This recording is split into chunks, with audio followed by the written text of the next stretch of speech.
Next stop, for many in this room, this is almost a household word, the Ras Tanura oil port. It is the world's largest oil refining export facility. Middle East, as you know, is the source of over 1/5 of the nation's oil imports. Ras Tanura serves as a major oil port and oil operations center for Saudi Aramco, the largest oil company in the world. Take a villager in the Ijah Delta region of Nigeria, who all he knows is he lives in a jungle delta where his family and his people have lived for as long as anyone can remember, and the oil is coming from his territory. He's not that concerned that 100 years ago the British amalgamated 250 separate ethnic groups into a state called Nigeria, and that this state now takes all those oil reserves, oil revenues rather, centralizes them and uses them to pay for all the problems of Nigerians everywhere. This is something which is not very well reported in America here at all. The fact that dozens and dozens of countries, over the course of a month, you'll probably see a couple of dozen countries mentioned as having fairly serious electricity or oil shortages. Wow. Talking about peak oil to them, in the context that many of us see it as, is like saying the Mayan calendar says the world will end in 2012. Now you have to do something about that. I want you to do something about that, and you'll do it now. No one believes it, and no one's going to do it. Strategy, tactics are the way you move something through a legislature. It's the way you move something through a town council. This is Peak Moment. We are living at a peak of human innovation, information, wealth, and health. But we're also at a peak of population and consumption, with rising temperatures and declining resources fueled by cheap oil and gas. Peak Moment Television, bringing you examples of positive responses to energy decline and climate change through local community action. I'm on the board of directors of the ASPO-USA, and over the years I've considered what kind of contributions I might make to the strengths that ASPO has. And of course, one of our major strengths is a conference such as this. It's the fourth in the series. And so when I was thinking about what I could contribute to this conference, in addition to the idea of giving a presentation, I thought that I would come up with something that would have a lasting effect on our website. And so I'm going to describe a little bit in advance of my presentation what that's about. So I produced two themes. One is the actual presentation that goes for 20 minutes. But the other one, which is the lasting thing, is that you will find on the ASPO website a clickable item on, there will be appearing a new icon, Google Earth icon that you can click on. When you click on that, then the visitor will be able to download the sites that I'm showing today. So I'll throw a little levity into what I know is going to be a very serious presentation. And that is, a couple of years ago, we were reminded by our president that we are addicted to oil. And I'll be the first to admit that I'm addicted to oil. But I will also be the first to admit that I am addicted to Google Earth. Okay? So now I want to ask a question. I mean, just a little bit of participation here.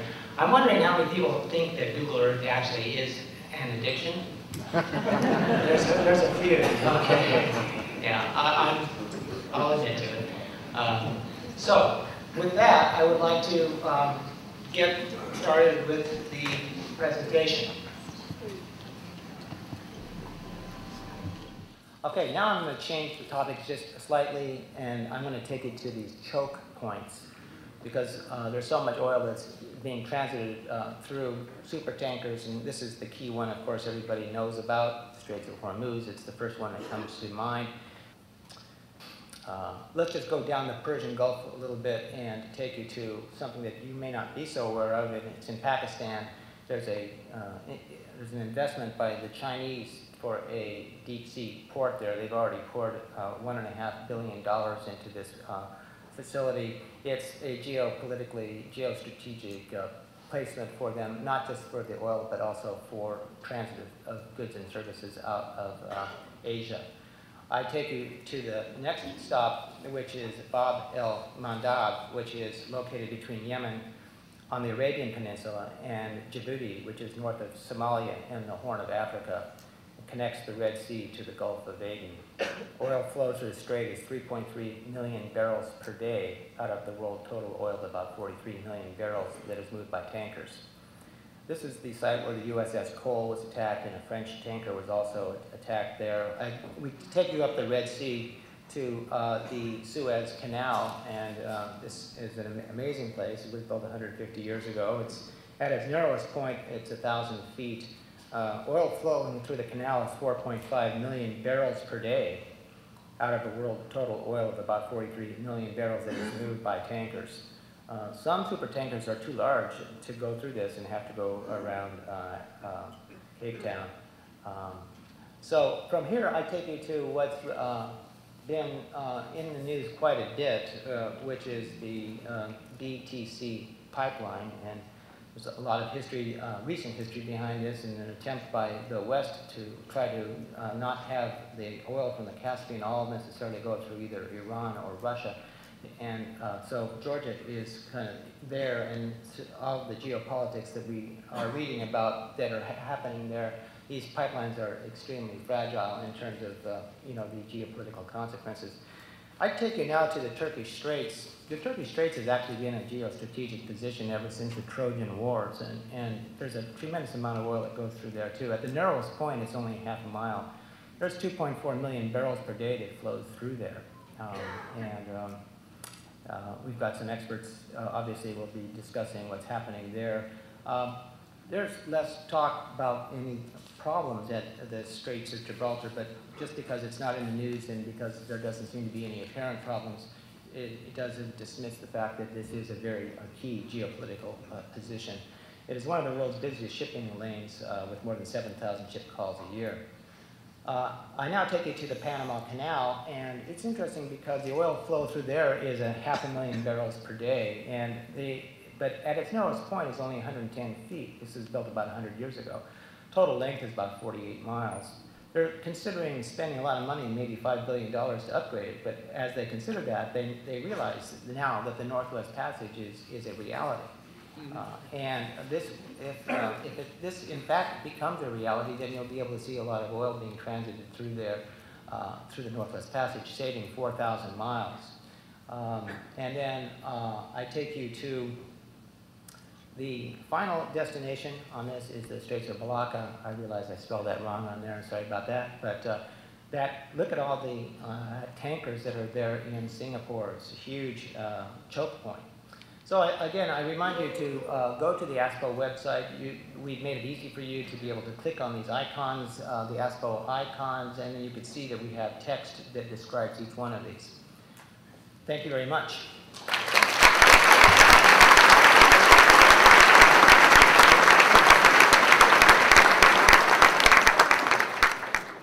So the first source of conflict, I think, is pretty self-explanatory. And it's a result of simple economics, and I just simply termed this the rational extraction process. This sets us up for geopolitical problems. As we know, it's well understood that we pursue the easy oil first. We pursue the geologically easy oil, the net energy return easy oil first, but we also pursue the geopolitically easy oil first. For example, you go to the East Texas field before you go to Tupi, or before you go try and drill in the Arctic. You go to Pennsylvania before you go to Nigeria. So the same processes that apply geologically also apply geopolitically. Of course, what this leaves us to is a situation where increasingly going forward, the oil that's left is in geopolitically challenging environments, and especially to the extent that there is geologically or net energy easy oil left, it tends to increasingly be in geopolitically challenging environments. And I think it's important here where we start discussing some of the feedback loop nature here, where it's not just a linear process where the oil happens to be where there's geopolitical problems. It's also, and this is different, the case where increasingly there's geopolitical problems where the oil is. So I think in addition to this rational process of extraction, the character of our energy demand is also something that exacerbates the geopolitical problems that we're facing. So as we pass peak oil, reduction in our oil consumption comes first in the really elastic demand and leaves the more inelastic demand, resulting in a situation where the aggregate demand going forward is increasingly inelastic. This is very important from a geopolitical perspective because it tightens the system. So all actors who are trying to maintain their share of consumption need to go to more extreme measures. More extreme measures to try to ensure that they have the supply coming in to their nation. And I think that kind of going into some of the sources of geopolitical disruption, there's a number of catalysts, but I think that the most important one that I think is underestimated or misunderstood at this point is the conflict between the state and the nation.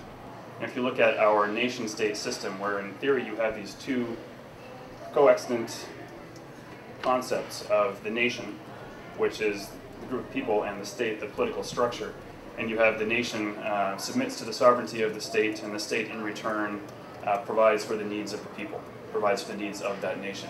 Well, to the extent that they overlap perfectly, this actually works out fairly well in theory, but of course that never really happened. There never really was this perfect overlap, even though some people try to suggest that there was. But especially in post-colonial environments, in the modern environment where we're really globally networked and there's a lot less allegiance to an individual state, these things start to really spread apart. And to the extent that the desires of the state and the needs or demands of the nation are no longer exactly the same, this is a source of conflict. So look, for example, to Nigeria. Take a villager in the Eja Delta region of Nigeria, who all he knows is he lives in a jungle delta where his family and his people have lived for as long as anyone can remember, and the oil is coming from his territory. He's not that concerned that 100 years ago the British amalgamated 250 separate ethnic groups into a state called Nigeria, and that this state now takes all those oil reserves, oil revenues rather, centralizes them and uses them to pay for all the problems of Nigerians everywhere. He just sees that he's not getting much for all this oil taken from his land. And so this is a pretty clear source of conflict. Beyond just nation and state, however, there's also a source of conflict between states and non-state groups of all types, whether this is ethnic minorities, whether this is religious sects, whether it's affinity groups, and these things can be increasingly in the modern era, they don't have to be geologically or geographically tied to an individual location. They can be affinity groups that are connected via the internet or ideologically from all around the world. Also disputes between legal owners and moral owners. Back to our Nigerian villager, he might see himself as the moral owner of the oil. The Nigerian state might disagree with the legal weight that moral ownership carries. So I think that all these things come together under what I call mutually exclusive overlap. If the minimum requirements of Group A and Group B can't be met simultaneously, then you get to this situation where both sides dig in. This exacerbates the conflict, tends to lead to the escalation of the conflict, more likely to use violence rather than try to seek a political solution to the conflict. We're certainly seeing this right now, not just in Nigeria, but in places like Iraq, where even though we may be able to suppress some of the violence, we really haven't dealt with this fundamental problem that there's at least 3 major groups who have mutually exclusive minimum demands, and we haven't figured out how to sort that out. And until that gets resolved, you're really just pushing off an inevitable conflict. So in a world with dwindling energy resources, this really forces actors to take tough choices. Do you accept reduced supply for yourself, or do you fight to maintain your current share of the supply? And it really boils down to a resource insecurity issue. So if one consumer seeks to maintain their absolute consumption in an environment of dwindling supplies, who is it that's going to give up more than their share of decrease to make that possible? I think this is kind of the dramatic graphic that everyone likes to see. The right side, the bottom line here is the right side of civilization's oil production curve won't look like the left. Now, this is a step beyond the already fairly dramatic proposition of peak oil, which is that the right side might look as bad as the left, just in mirror image. What I'm suggesting is when you incorporate the impact of geopolitical disruptions, the right side will actually look worse than the left side. And I think it's also a temptation to think of geopolitical problems as a group of discretely solvable problems, where you can just solve one in isolation, another in isolation. And all that's really needed is a good dose of good governance or a bit more democracy, something like that. I think this is probably true, to an extent, in an environment of decreasing scarcity. But it's probably not true now that we've transitioned to an environment of increasing scarcity. So addressing geopolitical symptoms then often leads to alternative negative outcomes. Take Nigeria, for example, with their corruption and failure to distribute oil wealth effectively to their people inflames the ethnic conflict, sectarian conflict that's already existing there. But it also keeps Nigerian people in abject poverty. I'm not suggesting in any way that that's a good thing, but if we solve the problem of Nigerian governance and properly distribute those revenues to the Nigerian people, well, you might effectively diffuse the existing conflict in the Delta region. What you might see in addition is a dramatic increase in domestic consumption in Nigeria. So from a human rights perspective, from a good governance perspective, the choice is clear. You try and solve that problem. But it's a mistake to think that in solving that problem, we're actually resolving the issue of, or improving the issue of global energy supplies.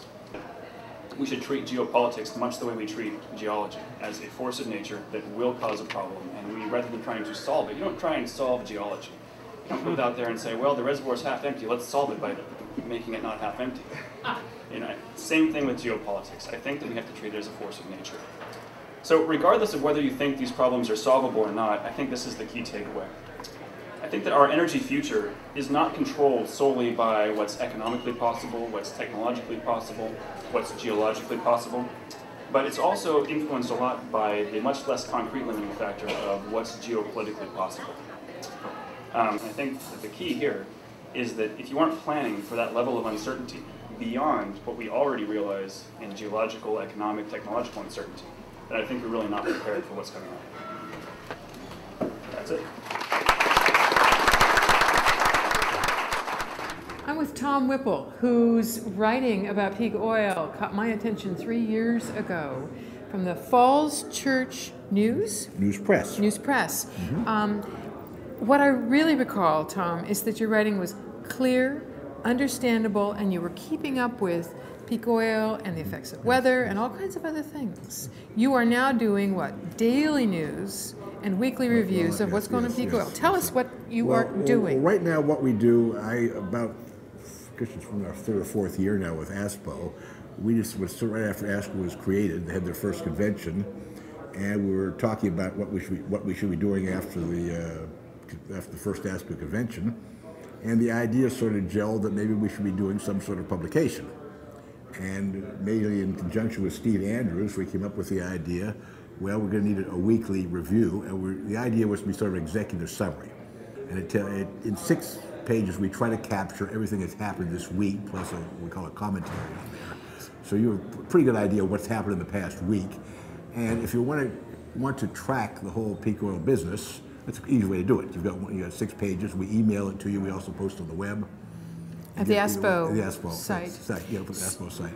And what kinds of topics, what kinds of things are you putting together? Well, first of all, you start with what is anything in the big world news today that has something to do with peaking of oil. We're looking for information that either makes peak oil closer or further away. Simple as that. That's really the produce this thing. Did something happen today that makes this thing, come sooner, or something happen the way that they discover a lot more oil, so that make it look further away? Okay.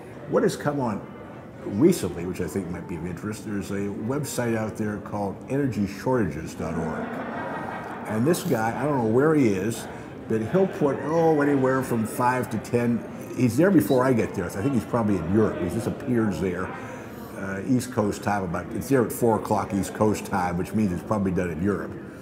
And he collects a lot of stories from places I wouldn't even bother to look at about where energy shortages are developing all over the world. Okay. So he routinely will talk almost every day now about Pakistan, who are simply running out of electricity. We talk about India, we talk about Iran, we talk about Nepal, we talk about Vietnam, we talk about Bangladesh. We talk about a bunch of little islands around the world, Dominican Republic and Saipan and everything else in the sun. These people are really hurting. This is hardly reported in America So in at a all. sense, this is sort of the early canary in the coal mine in terms of energy shortages. Yeah. Now the reason these people are, some of them's running out of oil, like little islands, they get a boatload of oil. They've got along fairly nicely for the last 50 years since whenever they had their first electric plant on $20 oil. All of a sudden, oil went to $120 or something. They can't afford it anymore. They simply cannot pay their oil bill. There's places out there in the world like Nepal. They get their oil from India. Nepal owes the Indian oil company millions and millions of dollars, and they haven't got it. And the Indians have shut them off. All right. So everybody's sitting in a long gas line. They're getting a very small percentage. They just get what they can afford. This is something it's not very well reported in America here at all. The fact that dozens and dozens of countries, over the course of a month, you'll probably see a couple of dozen countries mentioned as having fairly serious electricity or oil shortages. Wow. Now, what the electricity shortages have done, of course, is if you run any kind of slightly modern establishment in these countries, like an office building with computers in it, a bank or a business or anything else, when they pull the electricity, you're out of business. The bank can't work. So what do? You go out and buy yourself a diesel generator, probably from China. Yes. And you get out behind the bank. So when the power goes out, somebody goes out and pushes the button or pulls the cord, and the diesel thumps into life, and there goes the consumption of diesel way up. Right. For example, there's states in India now who are screaming bloody murder. The power shortages have pushed their diesel consumption up 40%.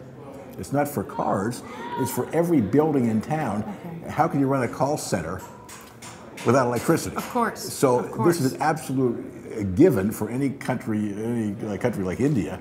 If the power goes out in time, you're dead. You don't have a business. Wow, to get the power back. So they must have their diesel. So they got people running around all day scrambling to keep the diesel supply in. They object that they will or won't.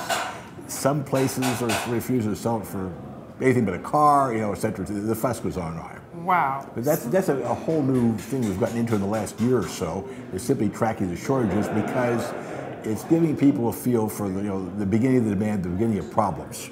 And what we may say and here. We're going to see here. You're seeing this all over Latin America right now. Mm-hmm. Excuse me. Just to wrap, tell us how people can find and subscribe to the news and the review. Well, probably the easiest way to do it is through the website okay. at www.aspo-usa.com. ASPO-USA.com. And that's out there. That's out there on the web. And then they can subscribe there to the news, which is daily. It's daily, or the weekly. For the week. They're both there anyway. You either look at them right there or get a subscription. If you want email to you, fine. We'll email it to you. If you just want to look at the web, have fun. Great. But it's there, and they're usually out there 8 o'clock or so. By 8 o'clock or so Eastern time. Thanks for getting up at 4 a.m. All right. you said, you're welcome. to pull that news together. That's what we put together. So good. Thank you. All right. Glad to. Thank you. When you're trying to accomplish something in a legislative venue, whether it's the town council, the state legislature, or Congress, mixing issues can be deadly. If you bring climate change to the table with peak oil, you have already defeated yourself in the legislature. I don't mean to say that they're not two sides of the same coin. We get it.